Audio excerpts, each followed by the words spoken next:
3 klube shqiptare që garojnë në Maltëzi kanë bllokuar krejun e kampionateve futbollistike në të treja ligat, por gara në kategorinë e tretë në Maltëzi është gjallëruar nga një projekt serioz me synimin e qartë për të ngritur në kategorinë e dytë dhe po bie më shumë në sy sipas drejtuesit të ekipit shqiptaro-amerikanit Rushdi Gjoka. Ky vizion mbështetet në përzgjedhjen e lojtarëve cilësor, përgatitje të fuqishme sportive dhe një strukturë organizative të qëndrueshme. Klubi i shqiponjave shqiptare, Football Club Balkan Eagles, aktualisht renditet në vendin e parë në ligën e tretë, duke dhënë sinjale të qarta se është gati për hapjen e radhës.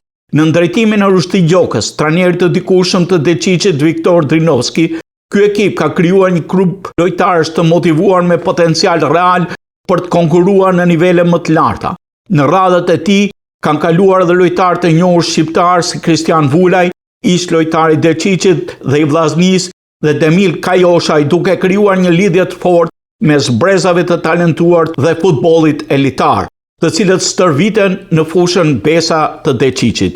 Nga qyteti i Ulqinit është Football Club Otrant Olimpik, është në vendin e parë në kategorinë e dytë. Ky ekip ka treguar se me organizim të mirë, talent, vendas dhe përvojë është e mundur të qëndrosh në nivele konkurruese. Nga Tuzi, Football Club Deçiçi është shembulli më i mirë i një klubi shqiptar që ka arritur në majët e futbollit malazes. Në sezonin 2023-24, Deçiçi u shpall kampioni i Maltëzi duke bërë histori për komunitetin shqiptar. Ky klub tashmë është pjesë e elitës futbollit kombëtar dhe ka krijuar dhe ka fituar dhe Kupën e Maltëzit duke u bërë një pikë referimi për çdo ekip që synon më lart.